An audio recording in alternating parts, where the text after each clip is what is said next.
Recording is on. Muy buenos días, estimadas y estimados alumnas y alumnos de la Maestría en Sistema Penal Acusatorio y Adversarial de la Universidad de Jalapa, y también bienvenidos a esta asignatura, por supuesto, etapa de juicio e incidentes, sobre todo relativo a este procedimiento penal acusatorio adversarial, que es el tema que nos ocupa. Y también les comento que la clase del día de hoy tiene que ver con los temas relevantes sobre el material probatorio en la etapa de juicio. Vamos a entender un poco cuáles son estas características, y les voy a compartir algunos puntos de vista relativos precisamente a el tema que nos ocupa. Como podremos ver aquí en pantalla, estamos prácticamente agotando algunos de los temas que tienen que ver precisamente con la etapa de juicio. Y en la etapa de juicio, como veíamos en clases anteriores, es la cúspide prácticamente de todo lo que se ha logrado avanzar, todo lo que se ha logrado desarrollar en etapas previas. Hemos ya llegado a una etapa fortalecidos con acuerdos probatorios, hemos ya logrado depurar algunos elementos de convicción que se han dado a lo largo y ancho precisamente de todo el procedimiento, y también pues hemos logrado ya prácticamente encuadrar la visión muy clara sobre el delito que nos ocupa en este caso concreto. La clase anterior veíamos con suma claridad que, bueno, pues hay una posibilidad de reclasificación jurídica del acto delictivo, y que esto puede darse también tanto desde la auto de vinculación como en la acusación del fiscal, e incluso también relativa a la etapa de juicio desde los alegatos de apertura o los de clausura. Entonces, bueno, pues esto nos revela también que el material probatorio, los medios de convicción que permiten repercutir en la decisión del juzgador para emitir su resolución, pues son cúspides, son clave. El debate y el desfile probatorio son elementos sustanciales de los cuales depende, por supuesto, el éxito del juicio según los intereses de nuestro representado. Entonces, algunas reflexiones relativas a este tema, y las que se abordarán, como vemos aquí en pantalla el día de hoy, tienen que ver primero con, vamos a abordar algunos aspectos generales. Las pruebas, sabemos que los medios de convicción, todas las pruebas están previstas en el Código Nacional, y vaya, son las tradicionales que se promueven en cualquier juicio: testimoniales, documentales, periciales, pero específicamente vamos a abordar tipos de prueba que representan un ingrediente adicional, un esfuerzo adicional en el procedimiento penal acusatorio en la etapa de juicio oral, y específicamente cuando nos constreñimos a aquellas que representan un reto mayor, tienen una dificultad un poco mayor. Entonces empezamos con esta prueba irreproductible, por supuesto. También hacemos alusión a la prueba nueva. ¿Qué se necesita para que una prueba superveniente sea incorporada en la etapa de juicio? Cuando ya existió una depuración previa de pruebas, cuando ya tuvimos la oportunidad de generar acuerdos probatorios, cuando ya hubo todo un avance en este sentido, poder incorporar una nueva prueba en la etapa de juicio oral. Bueno, pues esto jurídicamente es correcto, es procedente, pero se deben de seguir algunas reglas específicas. La prueba anticipada, por supuesto, que es muy común estudiarla y advertirla en etapas iniciales, puesto que sabemos que por sus características debe ser desahogada con muy particulares características ante un juez de control, pero por supuesto que siguiendo las formalidades esenciales del procedimiento. Entonces, continuamos con esta visión de la prueba digital y la prueba electrónica, y este es uno de los elementos donde yo quisiera que tuvieran ustedes una atención más profunda, porque además de que vamos a tener dentro de su evaluación algunos puntos relativos a este tipo de prueba denominada como prueba binaria en uno de mis libros sobre la prueba digital. Bueno, además de que esta prueba es importante conocerla para los fines de la evaluación, para los fines prácticos, en la actualidad la prueba digital y la prueba electrónica son cada vez más comunes e incorporadas de manera más frecuente en los procedimientos y representan un reto para los abogados, pero también un reto para el juzgador, un reto para quienes van a generar este desahogo específico, porque este tipo de reglas sigue una serie de parámetros muy particulares, su ofrecimiento es muy específico y la eficacia en su desahogo para precisamente fungir como medio de convicción y repercutir en la sentencia, pues son muy, muy particulares. Se necesita cierto conocimiento especializado, pero ya no es exclusivo. En una ocasión me decían, cuando explicaba yo estos temas, oiga, pero es que este tipo de pruebas, pues prácticamente con que los peritos las hayan validado adecuadamente, suficiente. No, los abogados, los defensores, los fiscales, los asesores jurídicos y el juzgador, estos actores jurídicos, también están obligados a conocer estos parámetros mínimos de validación de la prueba electrónica y digital, porque si bien es un trabajo pericial el que la va a validar típicamente este experto en informática forense, igual de cierto es que para tener la capacidad de objetarla o de ofrecerla adecuadamente, se necesitan los conocimientos. El juzgador, para valorarla adecuadamente o desestimarla en un momento dado, cada actor jurídico desde su ámbito de competencia deberá estar facultado para poder aportar y desahogar este tipo de pruebas digitales electrónicas que hoy, derivado de los embates tecnológicos, son cada vez más crecientes. Bien, entonces pasamos ya a abordar estos temas y los hacemos precisamente en el orden previsto.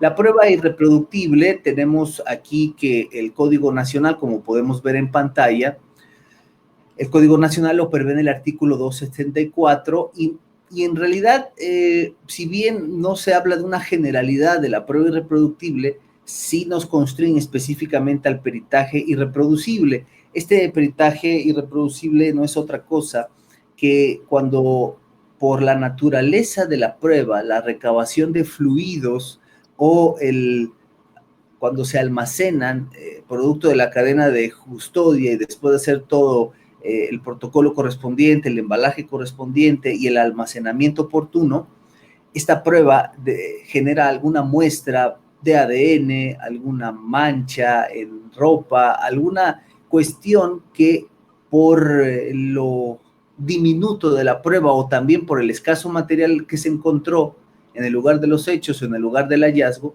bueno, pues hacer la prueba, generar precisamente de esa muestra un resultado, podría derivar en la extinción definitiva de esa muestra. Entonces, son pruebas irreproducibles porque por su naturaleza, al desahogarse, ya no dan oportunidad de que pueda haber una segunda oportunidad.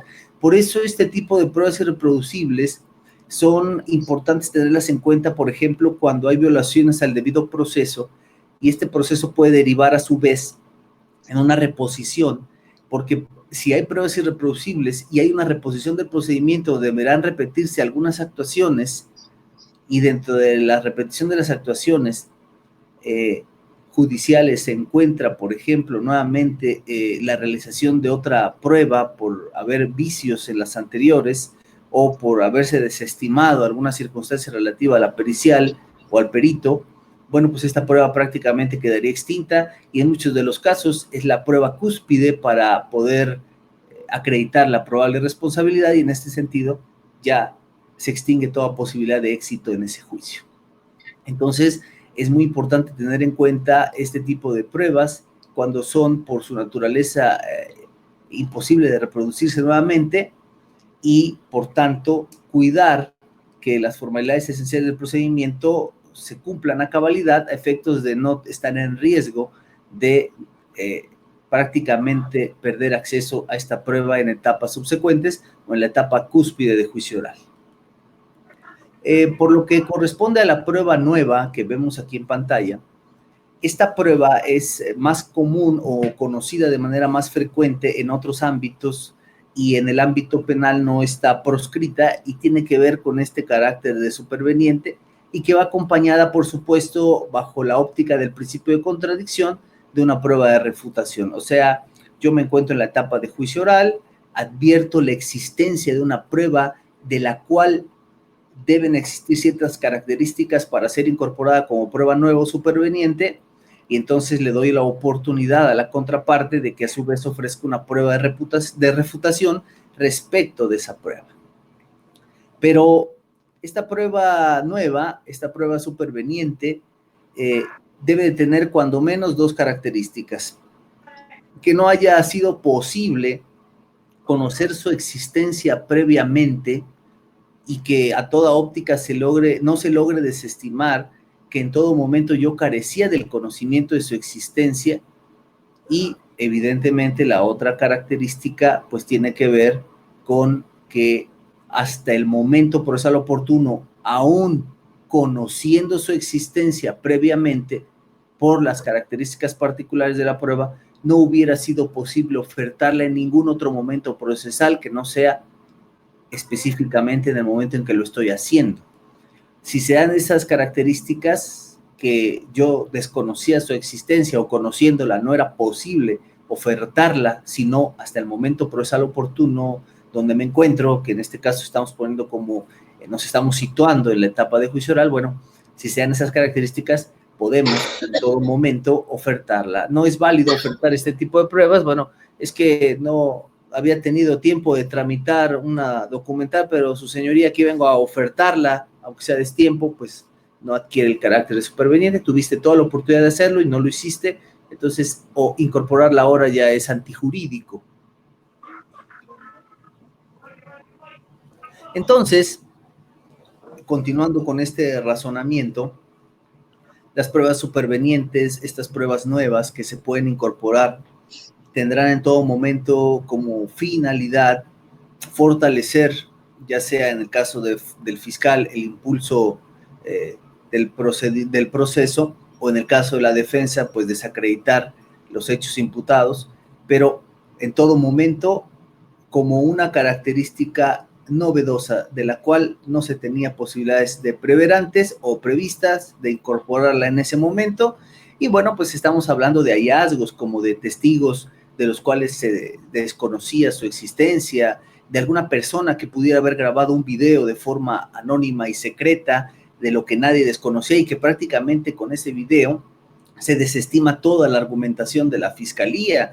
Es decir, circunstancias que en ese momento sean hallazgos, llamadas anónimas de personas que tuvieron la oportunidad de estar en el lugar de los hechos del hallazgo y que por temor a poner en riesgo su vida jamás dijeron nada, pero en un acto de conciencia posterior deciden replantearse su participación en el asunto y entonces desean ya manifestar sus posturas. Y entonces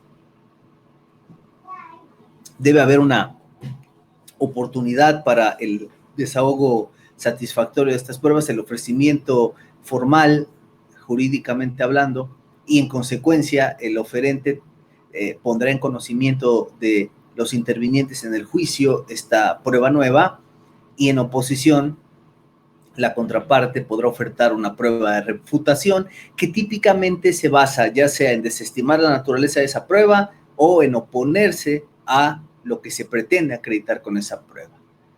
Alguien me dice, es que, ¿sabes qué? Encontré un testigo sorpresa que no habíamos contactado nunca, que dice que estaba escondido atrás cuando vio que le propinó una golpiza que le ocasionó las lesiones graves que hoy tiene. Y entonces una prueba de refutación puede ser, oye, eso que tú comentas no es posible porque a su vez, si tú vas a ofertar ese testigo, pues yo voy a ofertar el video del estacionamiento donde tú dices que estaba oculto y de las cámaras donde él dice que estaba oculto, pues jamás se advierte su presencia. Entonces, ahí hay un equilibrio en la contradicción y puede desestimarse esa prueba nueva. Bien. Tenemos también a la par con esto la prueba anticipada. Como esta prueba es más común, la tenemos prevista en el artículo 304 del Código Nacional de Procedimientos Penales, y este tipo de pruebas tiene como finalidad precisamente lograr que ese medio de convicción llegue a surtir sus efectos jurídicos conducentes en la etapa de juicio oral, pero presentándose antes, en una etapa previa o en etapas previas y, por supuesto, desahogada con las mismas formalidades del procedimiento como se haría si estuviéramos en etapa de juicio. Recordemos, como hemos visto en clases anteriores, que la prueba va avanzando y va mudando de datos de prueba como indicios, medios de prueba y finalmente como prueba se genera en presencia del juzgador. Ahí es donde es el punto clave y cúspide para la generación de la prueba. En la etapa de juicio y por supuesto en presencia del juzgador ya se genera y se perfecciona como prueba. Pero hay pruebas que por su naturaleza no es posible desahogarlas hasta este momento procesal. Entonces se tiene que desahogar previamente, conservar el registro del desahogo y entonces ya podrán tomarse en cuenta como si se hubiese desahogado ante el juez de juicio oral. La prueba anticipada se desahoga ante el juez de control y con las formalidades del procedimiento. ¿Cuáles son? Pero esta prueba anticipada deberá generarse solamente cuando se trate de pruebas que por su naturaleza no pueden desahogarse con posterioridad y que de no desahogarse en ese momento, más adelante habrá imposibilidad de hacerlo. ¿Cuáles son los ejemplos más comunes? Bueno, tenemos algún testigo que provenga de otra ciudad, de otro país y que tenga como intención ya no radicar más en este país, algún ciudadano que venga de visita a México, pero que esté radicando en un país distinto, que no tenga ni extradición ni algún otro tipo de convenio internacional donde se pueda exigir posteriormente su ingreso nuevamente a México y que haya prácticamente posibilidades de que no se le vuelva a ver nunca. Bueno, pues saben que ahorita lo tengo aquí, tiene la firme convicción de declarar, de manifestar lo que advirtió de la situación jurídica imputada y entonces pido que como prueba anticipada prácticamente sea susceptible de interrogatorio y contrainterrogatorio con las formalidades del procedimiento y ante un juez de control. Y esto podrá ser llevado a la etapa de juicio oral como si se hubiera desahogado en ese momento ante el juez de juicio oral. Es por mencionar un ejemplo. Otro ejemplo puede ser la recabación de datos en lugares particulares que van a desaparecer y que es necesario que la prueba por su naturaleza ya se perfeccione y desde ese momento se desahogue ante una circunstancia o un lugar que va a desaparecer por ser demolido, entre otros aspectos. Pruebas que ya no podrán ser desahogadas con posterioridad y que en ese momento es posible llevarlas a cabo y entonces ante un juez de control se desahogan con todas las formalidades esenciales del procedimiento. También tenemos, bueno, estas pruebas no son desconocidas para la mayoría, están muy claras en el Código Nacional de Procedimientos Penales, tienen que ver, por supuesto, como he dicho, con anticiparse a circunstancias no previstas o previstas, no era posible enfrentar las circunstancias particulares que frenan la aportación de estos medios de convicción en la etapa de juicio y, por supuesto, que la naturaleza irreproducible, como veíamos al principio, también es un reto que se debe considerar en caso de reposiciones del procedimiento, donde esa prueba está destinada a desaparecer por siempre. Pero ahora vamos a entrar a una de las pruebas que yo quería enfatizar mi atención esta mañana, que tiene que ver con la prueba digital y la prueba electrónica. Para empezar, México está apenas comenzando a incursionar en este tipo de pruebas. México apenas está generando el andamiaje normativo que le dé una vida eficaz a este tipo de pruebas. Pudiéramos pensar que esto ya es muy común, que jurídicamente está bien regulado y que ya no hay gran dificultad para su ofrecimiento. Pero vemos que esta prueba es cada día más creciente y la legislación avanza a paso lento tratando de regular todas las aristas que giran en torno a este tipo de pruebas. Y el primer reto al que nos enfrentamos en todo procedimiento de naturaleza penal y también en todo juicio de cualquier naturaleza, porque este tipo de pruebas operan en todas las materias, es la distinción entre una prueba digital y una prueba electrónica. Miren, el proceso penal acusatorio en su totalidad involucra ya de manera cada vez más común la incorporación de medios electrónicos como pruebas, y estos embates tecnológicos pueden ir desde la geolocalización, desde los registros telefónicos, desde, obviamente, estos registros, no me refiero a los registros tradicionales de las llamadas, me refiero a la información registrada en los dispositivos inteligentes que hoy ya se vuelven una parte indispensable de la interacción de todas y todos los ciudadanos. Vemos que también se encuentran documentales de naturaleza digital que ya están ofertadas en el ciberespacio, que a través de las instancias gubernamentales se pueden solicitar e incorporar. Vemos cada vez más creciente la serie de embates tecnológicos que al convertirse en pruebas derivan en un reto muy particular para las y los actores jurídicos, porque esto deberá tener una eficacia muy particular en los juicios y de no hacerse adecuadamente está destinado a desestimarse este material probatorio. Entonces, el primer punto importante de análisis es la diferencia que existe entre la prueba digital y la prueba electrónica. ¿Dónde viene esta distinción? ¿En el código? No la hay. ¿Viene el fundamento jurídico de estas pruebas en el Código Nacional? Por supuesto que sí, y lo vemos aquí en el artículo 381 que dice reproducción en medios tecnológicos. Este numeral del Código Nacional de Procedimientos Penales nos da la pauta específicamente para incorporar todo tipo de medio tecnológico para efectos de fungir como medio de convicción.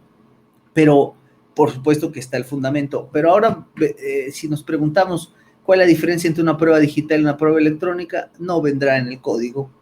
Pero tampoco viene en ningún otro ordenamiento jurídico, en ningún otro. Los criterios de la justicia federal han tratado en algunos casos de darnos claridad sobre lo que representa la diferencia en este tipo de pruebas, pero aún así les comparto que en algunos criterios he encontrado que todavía existe dificultad para la distinción entre estos conceptos. Entonces la doctrina sigue siendo la que nos facilita la diferencia. Y ustedes podrían preguntar, bueno, pero a mí ¿para qué me interesa saber la diferencia doctrinal si en realidad lo que me interesa es que la prueba funcione en juicio, se llame electrónica, se llame digital, pues lo que quiero es que funcione? Bueno, la realidad es que sí hay una diferencia y que esa diferencia, conocerla, a su vez, es determinante para la eficacia de esta prueba ofertada en juicio. O sea, conocer la diferencia, por supuesto que repercute en la eficacia, en su eventual desahogo dentro de la etapa de juicio oral y por supuesto que la eficacia que tendrá esta prueba en la sentencia. ¿Cuál es esa diferencia entonces? Miren, la prueba digital es la prueba que típicamente tenemos posibilidades de conservar de forma física, material, y que se reproduce idénticamente a través precisamente de las tecnologías y que ya se convierte en un código binario y por tanto ya puede ser reproducida en un dispositivo tecnológico. Es una prueba física, es una prueba material que puede ser digitalizada y entonces se puede reproducir en un medio tecnológico. Esa es la prueba digital, aquella que para su desahogo o para su reproducción ha sido transferida a través de medios tecnológicos a un código binario de unos y ceros. Los ejemplos más comunes de la prueba digital son, por ejemplo, el escaneo de imágenes, de documentos, de firmas. Nosotros escaneamos una documental y esa se ha digitalizado, o le tomo una foto y ya ese documento se ha digitalizado y ya lo puedo advertir en un dispositivo tecnológico. Sin embargo, la prueba electrónica, por el contrario, es una prueba que por su naturaleza se generó ya en un dispositivo tecnológico. No existe de esta prueba una igual física o material, no, su naturaleza ya se generó en las tecnologías. Entonces, desde que nace este tipo de pruebas, nace a través de un código binario de unos y ceros. O sea, la prueba electrónica es eminentemente posible reproducirse y solamente existe en los medios tecnológicos, en los dispositivos de reproducción. Entonces, ¿cuál sería un ejemplo de una prueba electrónica? Por supuesto que la generación de un video digital, ojo, un video digital, aquel que ya se generó, almacenado y que a su vez deberá presentarse como prueba electrónica, porque este es un código binario que se traduce en imágenes con sonido que se pueden ofertar, pero ya son pruebas que nacieron. Esta prueba ya típicamente todos los videos que vemos en la actualidad son de esta naturaleza. Ya los videos analógicos fueron ya prácticamente descontinuados en la actualidad, pero antes los videos analógicos que se grababan todavía en cintas magnéticas o en dispositivos antiguos se digitalizaban.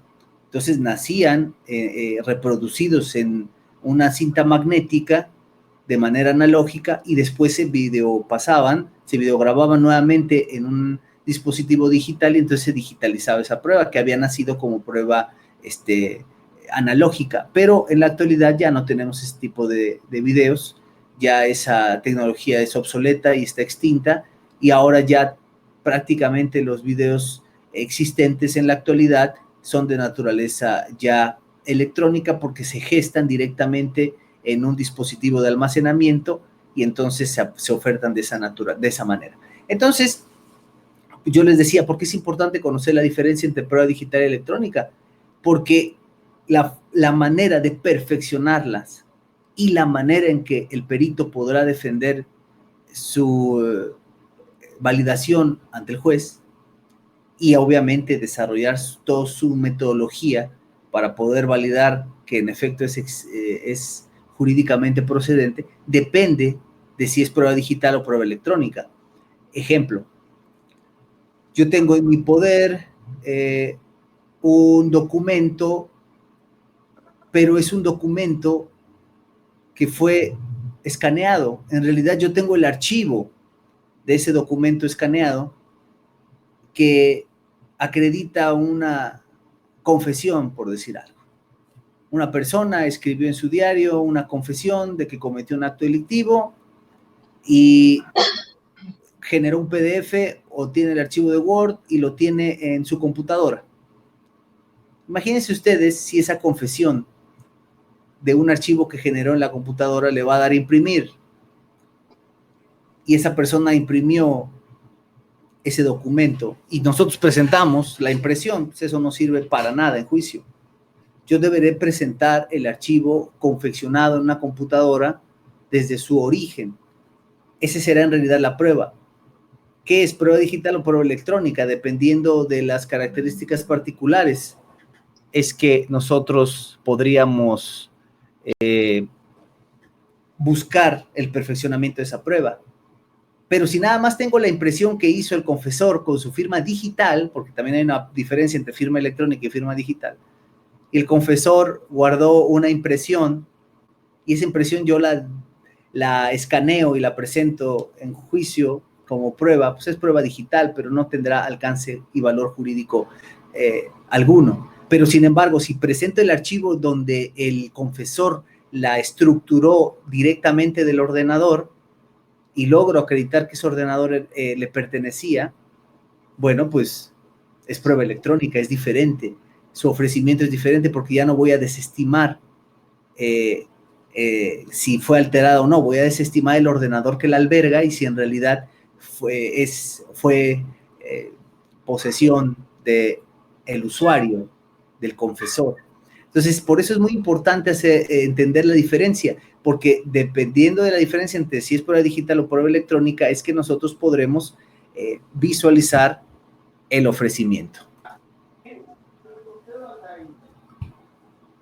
Entonces, ahora sí vamos a pasar a algunos tópicos ya específicos de la prueba, retomando, como tengo aquí, que es fundamento de este tipo de pruebas, es el artículo 381.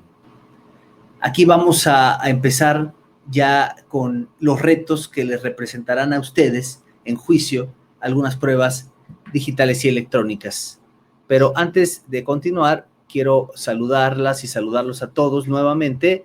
Ya estamos aquí a 20 minutos de concluir esta sesión y reitero mi saludo a Domingo Santés, Rodolfo Donaldo Vázquez Moreno, a Martina Aguilera, también a Ana Ivette, a Carla Fabiola, a Erika Yasmín, a Irving Alberto, y aquí tengo un compañero más que no veo su nombre, pero les recuerdo que en la parte inferior derecha de su pantalla encontrarán 3 puntitos donde pueden, en la parte de perfil y en la parte de configuración, poner sus nombres para una mejor identificación de ustedes. Les agradezco que continúen conmigo. Bien, entonces, les decía, ¿cómo creen ustedes que se ofertan las pruebas derivadas de las redes sociales con eficacia? Realmente, el material de Internet ha sido, y específicamente en las redes sociales, frecuentemente más utilizado, que ha dado pie a criterios que ya han logrado estimar cuáles son las características particulares para estos ofrecimientos. Por ejemplo, se requiere autorización judicial para aportar como prueba una manifestación hecha en nuestra cuenta de Facebook, nuestro correo, nuestro WhatsApp. El clásico caso del maestro que acosa al alumno o a la alumna y que deja evidencia en WhatsApp y que después esta evidencia en WhatsApp tiene que ser ofertada como prueba para acreditar un posible acoso. ¿Cómo se ofertan esos mensajes?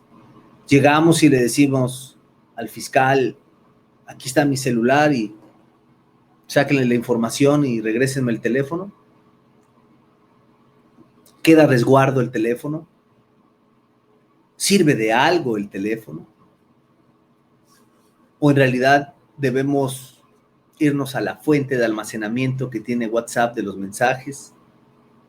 ¿Qué es lo conducente? Los retos son muchos y la forma de aportar este tipo de pruebas tiene una metodología característica. Por eso yo siempre he sostenido en uno de mis libros, La prueba digital, que el Código Nacional de Procedimientos Penales, y no solo el Código Nacional, todos los códigos que visualizan el procedimiento, la parte adjetiva del procedimiento en todas sus vertientes, esta parte adjetiva de todas las materias en México debe traer incluidos en sus códigos procesales un apartado específico de la prueba digital, porque su ofrecimiento es distinto en cada materia.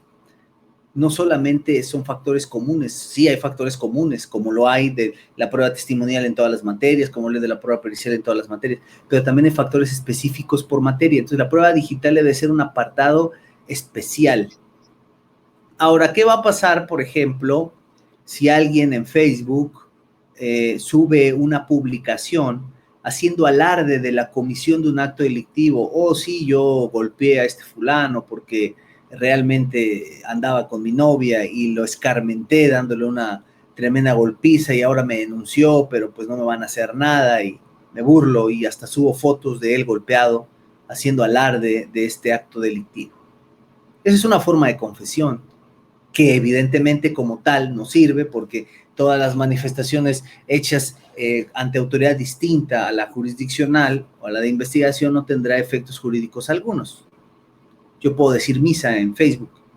Pero si es un indicio, si es un medio de convicción, si es una circunstancia que puede coadyuvar para la imputación, acusación y eventual sentencia condenatoria. Entonces, claro que aporto pruebas. Recordemos que ha habido casos emblemáticos en México muy sonados donde las manifestaciones en Facebook o las publicaciones hechas en redes sociales han sido determinantes para los casos. Recordemos el caso del Chapo, que se sostiene que uno de los elementos que ayudó a su captura fue precisamente las manifestaciones que hacían de Facebook entre sus conocidos, y el rastreo de la dirección IP generó que se diera con su paradero. Entonces, esto no es ni descabellado ni fantasioso, es cada vez más común, y hay que aprender a enfrentar los retos de la aportación de este tipo de pruebas en la materia penal. Entonces, ¿se requiere autorización? Bueno, ya los criterios federales nos han dado un poco de orientación al respecto. El Poder Judicial Federal, a través de diversos criterios, ha establecido con claridad que si las cuentas de redes sociales exhibidas en el ciberespacio tienen la restricción de ser privadas y solamente se puede acceder a ellas cuando el titular de ese espacio virtual ha dado acceso, entonces se necesita autorización judicial.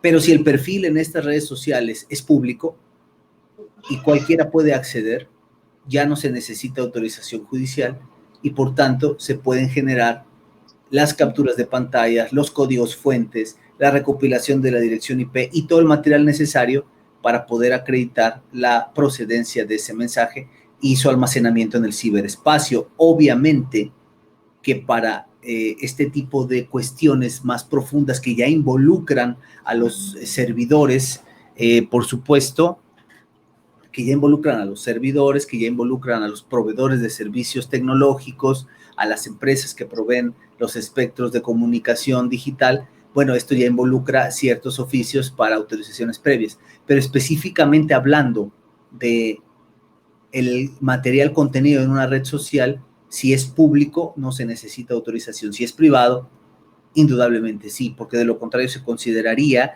como una intrusión no autorizada a un espacio lógico y virtual, podría derivar una prueba ilícita, y recordamos lo que hablábamos las clases anteriores de la teoría del árbol envenenado, del fruto del árbol envenenado, con esto de la prueba ilícita.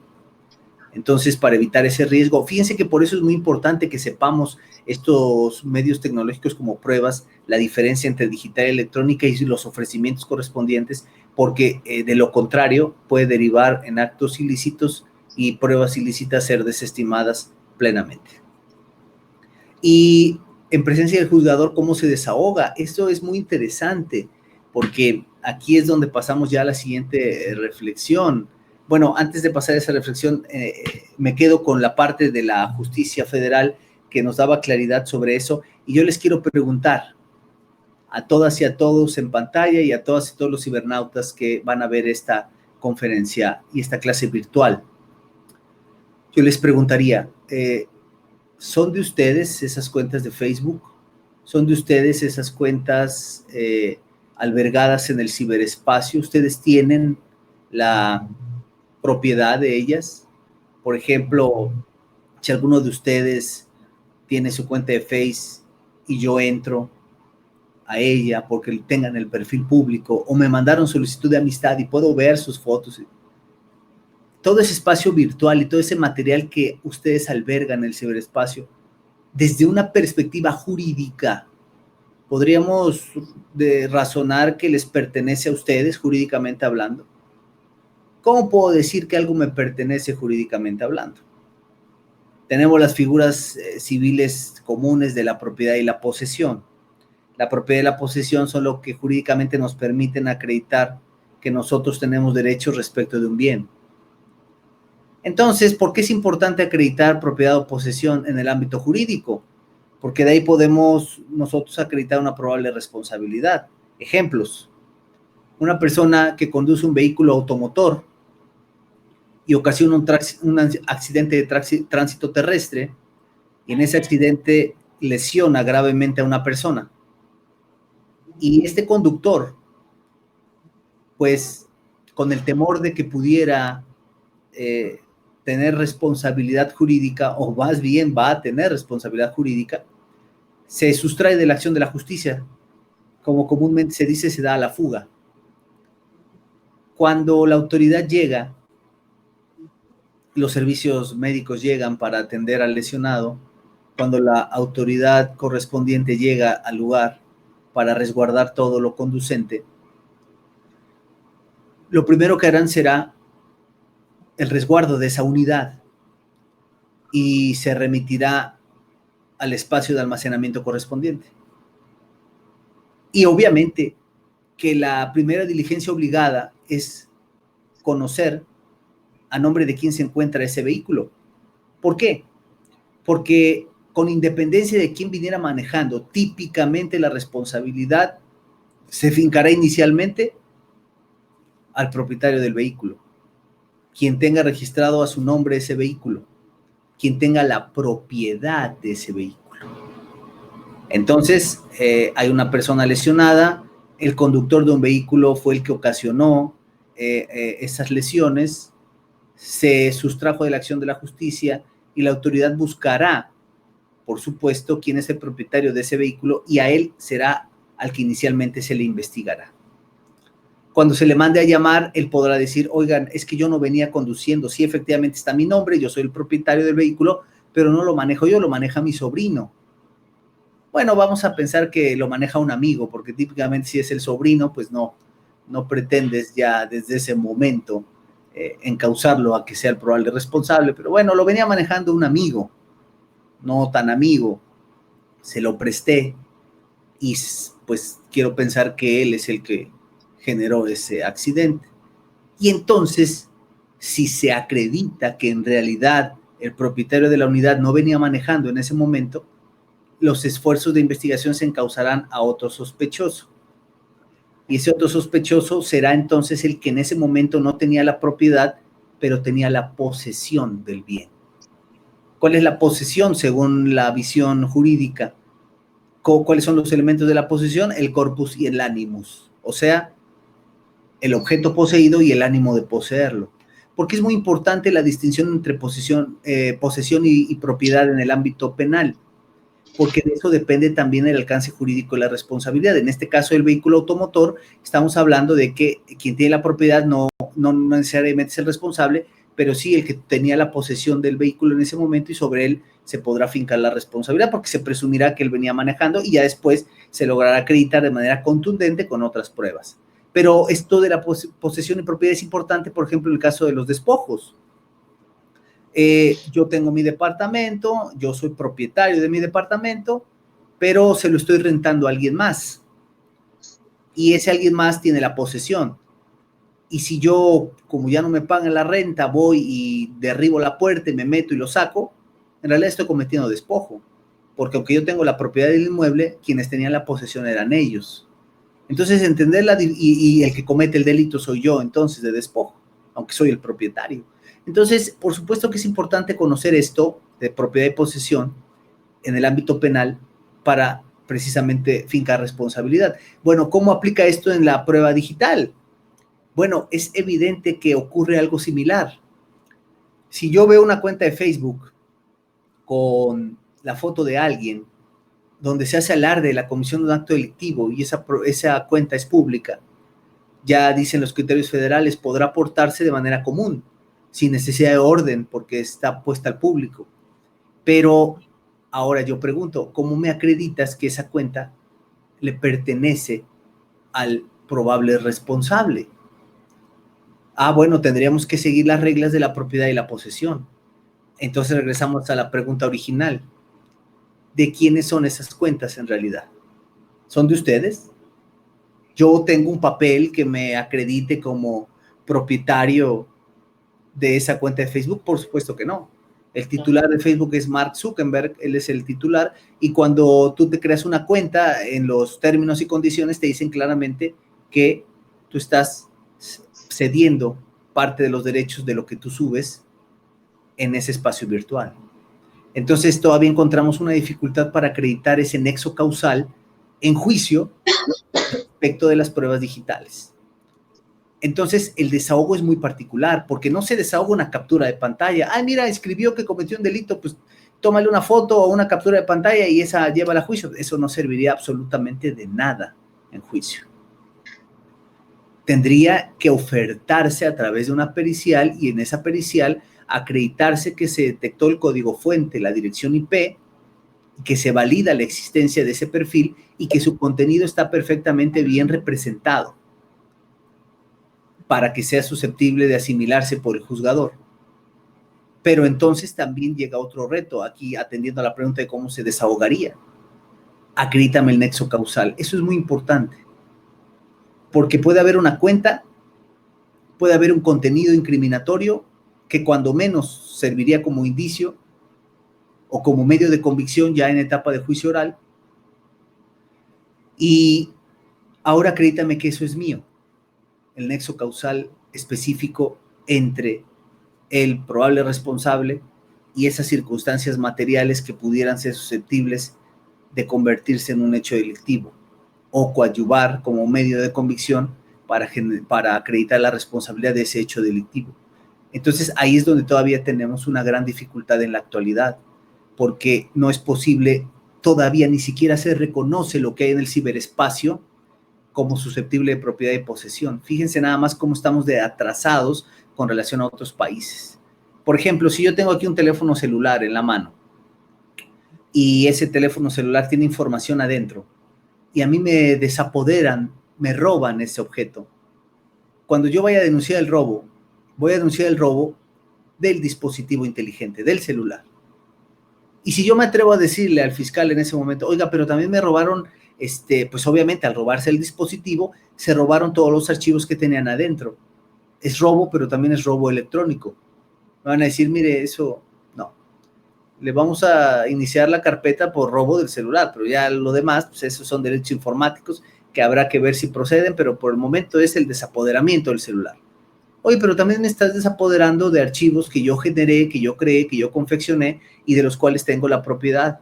Y en otros casos la posesión de espacios virtuales o de archivos digitales compartidos. Sí, pero todo eso no está ni regulado, ni reconocido y todavía estamos empezando a entenderlo.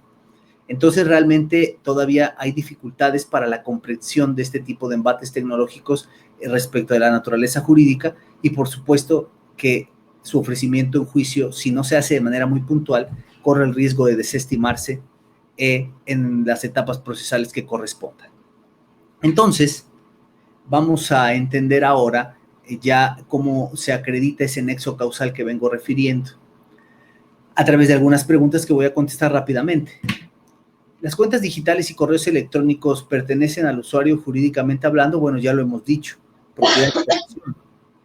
En realidad, no somos propietarios de esos espacios. Yo no soy propietario de mi correo electrónico porque no tengo un documento jurídico que me acredite que mi cuenta de Gmail es mía, pero sí tengo la posesión de un espacio virtual que se me ha delegado para su uso. Tengo la posesión de ese espacio virtual. Y jurídicamente recordemos que la propiedad y la posesión son prácticamente idénticas. Después, se puede hablar de propiedad y posesión de los espacios virtuales, lo que decíamos claramente, si es posible, pero actualmente ni la doctrina ni el sistema jurídico mexicano reconocen estos elementos. ¿Cómo se desarrolla la cadena de custodia de una prueba electrónica? Eso es muy interesante, porque la cadena de custodia no tiene que ver nada más con el resguardo del ordenador, que eso es lo que se cree comúnmente. Oye, es que en pornografía infantil, resguárdale la computadora donde la tiene descargada. Ajá, pero si también se trata de pedófilos que almacenan información también en la nube, en espacios digitales y virtuales, pues aunque tú resguardes bajo la óptica de una cadena de custodia en la PC, el gabinete, el disco duro, pues no estarás generando una cadena de custodia del espacio, de todo ese material pornográfico infantil que está almacenando ese pedófilo en espacios de nube, en espacios virtuales, y esos también tienen y deben tener su cadena de custodia, que es distinta, no es guarecer la estructura física, es generar una descarga de el código fuente que almacenado en un espacio virtual y acreditada la procedencia y la dirección IP, pues pueda permitir acreditar que en su momento estuvo en el ciberespacio y que ahora está almacenado en otro espacio virtual para su eventual ofrecimiento como prueba. Nada sencillo, trabajo pericial, pero que debe ser del conocimiento de los abogados para poder desestimarse en juicio. Imagínense que algún defensor está precisamente tratando de demostrar la inocencia de su defendido, a quien se le imputa la modalidad de almacenamiento de pornografía infantil, y en realidad él sostiene que nunca la almacenó porque simplemente le pasaron una liga donde podía tener acceso a ese material, pero él nunca descargó ese material, pero tiene instalado algún software donde tiene acceso directo a su nube, y eso ya se consideró como almacenamiento. Bueno, pues en realidad, si tiene compartidos los archivos, pero no los tiene almacenados él en la nube, todo eso habrá que conocerlo para poderlo utilizar como herramienta de defensa, y eso es trabajo de análisis de la prueba digital. Y habrá que hacer las preguntas correctas al perito para poder desestimar la razón de su dicho. Por eso sí es importante, y este tipo de pruebas es cada vez más creciente. Yo les mentiría si les dijera, pero bueno, esto es para juicios en materia de cuestiones digitales, así que ustedes no se preocupen porque poco lo van a ver. No, estas pruebas son cada vez más crecientes, las vemos cada vez en la vida cotidiana, que se utilizan de manera más común, y entonces eventualmente gran parte de los juicios en la actualidad de toda naturaleza tendrán incursionado este tipo de pruebas de manera más común. Entonces, estos elementos de seguridad, miren, aquí hay una pregunta, esta última, tiene que ver con la prueba digital y la prueba electrónica. Yo ya les he dicho que la prueba digital y electrónica es diferente, y aquí les voy a poner un ejemplo sumamente claro. Un acta de nacimiento. Un acta de nacimiento, si yo la quiero ofertar como documental en juicio, tendré que, y la quiero ofertar de manera tradicional, tendré que ofertarla en lo que se conoce como su copia certificada. ¿Y qué le da la validez a esa copia certificada? El sello del registro civil, el papel membretado en su caso, la firma de las personas que intervinieron para la generación de esa, por supuesto, acta de nacimiento, y la puedo exhibir. Y en caso de que se dude de su alcance y valor probatorio, pues una prueba pericial en materia caligráfica, grafoscópica y documentoscópica. Es lo más común ahora, o lo tradicional ahora, porque ya no es lo más común, es lo tradicional. Pero si yo agarro esa acta de nacimiento en copia certificada y la escaneo, y ahora ya tengo una representación en computadora de esa copia certificada, eso se llama prueba digital, porque es una digitalización de la prueba física de mi copia certificada. Obviamente que si yo llevo esa representación digital no sirve para nada. Pero la prueba electrónica es la que se gestó por su naturaleza, ya es electrónica. Hoy el gobierno federal ya oferta el servicio para expedir nuestra acta de nacimiento electrónica, que no es lo mismo que una copia certificada, por supuesto que no. El acta de nacimiento electrónica, que yo la tengo, varios de ustedes ya la deben de tener, y si no, les recomiendo que la obtengan, es un documento electrónico que tiene una cadena digital, un sello digital, una firma electrónica y un código QR.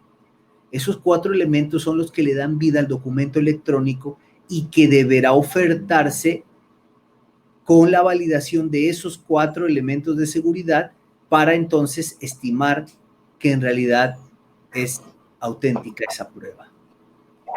Y se puede hacer bajo cualquier lector de código QR o entrando a internet para validar que esa firma, que ese sello son auténticos. Por supuesto que igual esa firma electrónica, porque la firma electrónica no es la firma digital, que es la representación digital de la firma autógrafa. No, la firma electrónica es una serie de códigos encriptados que se van generando para casos específicos. Entonces, esos son los elementos de seguridad de una prueba electrónica, que hoy más que nunca es más común. Ya cada vez vemos la incursión de las copias de las actas de nacimiento totalmente electrónicas ofertadas en juicios para acreditar el parentesco, para el entroncamiento familiar, entre otros elementos. Entonces, estimadas y estimados alumnos, para no ahondar más, las pruebas en la etapa de juicio oral pues representan un reto importante.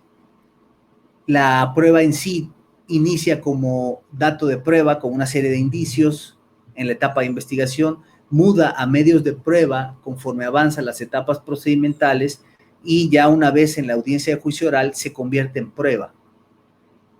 De todas las pruebas previstas por el código, es importante tener en cuenta algunas que representan ciertas características que hay que tomar en cuenta, como lo son esta prueba anticipada, la prueba ilícita para los casos de exclusión y las excepciones a la regla de exclusión, esta prueba irreproducible, que debemos cuidar mucho, pues por su naturaleza se puede extinguir, la prueba anticipada, que tiene ciertas características de su ofrecimiento antes de la etapa de juicio oral, ante el juez de control y que deben de cuidarse las formalidades esenciales del procedimiento, y finalmente la prueba digital y la prueba electrónica, que hoy más que nunca representan todo un reto en el juicio del orden criminal, en el caso muy particular del proceso penal acusatorio, y que debería, a mi consideración, contar con capítulo especial para su adecuado ofrecimiento y desahogo. De esta manera, concluyo esta clase virtual relativa a los temas relevantes sobre el material probatorio en la etapa de juicio, y por supuesto que abro el micrófono, pero no sin antes saludar a Domingo Santés, a Rodolfo Vázquez Moreno, a Martina Aguilera, a Ana Ivette Murueta, a Carla Fabiola Hernández Vázquez, a Erika Yasmín, a Irving Alberto, a Areli Andrade y a Nora Alejandra Basilio. Las y los saludo con el gusto de siempre y abro el micrófono para que puedan, si fueran tan amables, externarme alguna duda, comentario u opinión que pudiera derivar al respecto. Recordándoles que quien desea hacer uso de la voz deberá activar su micrófono, por supuesto, para hablar.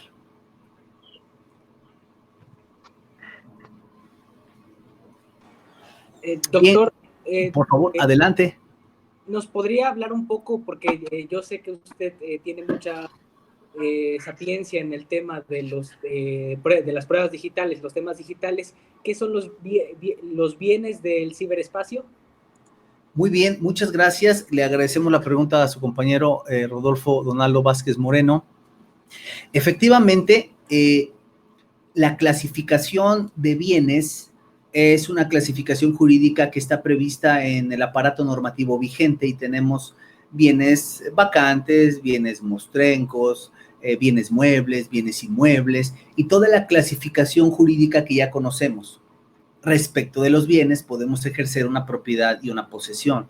Sin embargo, con el desarrollo de las tecnologías, hoy han surgido una nueva clasificación de bienes llamados bienes digitales, bienes electrónicos, o como yo lo he denominado en uno de mis libros, de la propiedad y la posesión de los bienes en el Internet o en el ciberespacio, yo les denomino bienes binarios.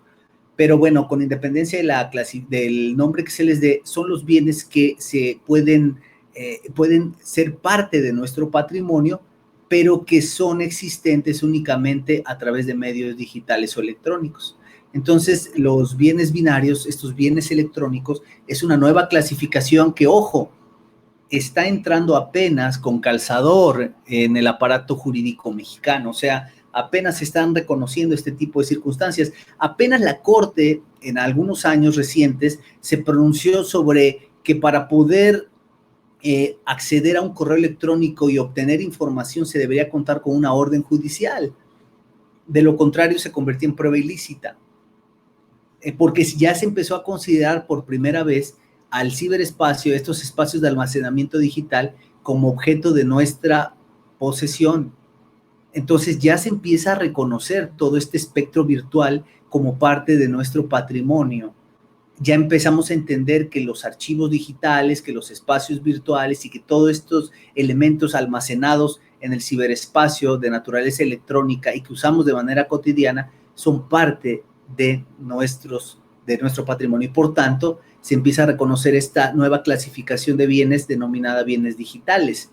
Por tanto, es muy importante establecer la existencia de esta clasificación de bienes, porque de lo contrario, si no son reconocidos como bienes, no podríamos imputarles propiedad y posesión como características jurídicas, y si no les podemos imputar propiedad y posesión como características jurídicas, no podemos acreditar el nexo causal, y por tanto todo juicio con base en este tipo de pruebas estaría destinado al fracaso, porque basta y sobra con que la defensa diga, a ver, acredítame que esa cuenta es mía.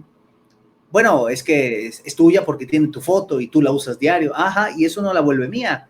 Puedo crear un perfil falso, ponerle tu foto, la tomé de cualquier lado y yo escribo a tu nombre. Ah, bueno, pero es que también para eso y ya detectamos la dirección IP y ya detectamos tu computadora de dónde escribes. Ajá, pero mi computadora la pudo haber ocupado alguien más. Alguien más desde mi casa pudo crear otro perfil con mi foto, yo ni tenía perfil y entonces está a mi nombre chateando y amenazando, y eso es lo que aportas como prueba. Entonces, para acreditar el nexo causal se necesita fortalecer las figuras de la propiedad y la posesión de los bienes digitales y reconocer estos bienes digitales ya como parte cada vez más común y creciente de este andamiaje de clasificación de bienes vigente en el aparato jurídico mexicano.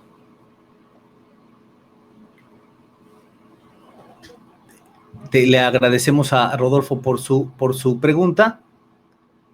Y bueno, pues, ¿alguien más que tenga algún otro cuestionamiento?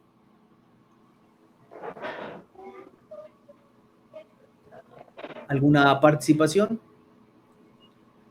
Muy bien, queridas y queridos alumnos, pues les agradezco la gentileza de su atención. Estoy nuevamente aquí a sus órdenes y les recuerdo que en unos momentos más vamos a tener la siguiente clase virtual, así que, bueno, no nos despedimos. Y también les recuerdo que esta clase quedará videograbada para efectos precisamente de poder ser consultada nuevamente las veces que se deseen a través de la plataforma de clases virtuales de la Universidad de Jalapa. Yo soy el doctor Carlos Antonio Vázquez Azuara, titular de la materia etapa de juicio e incidentes dentro de la maestría en sistema penal acusador adversarial y por supuesto que en este caso muy particular con el tema de hoy, temas relevantes sobre el material probatorio en la etapa de juicio. Muchas gracias.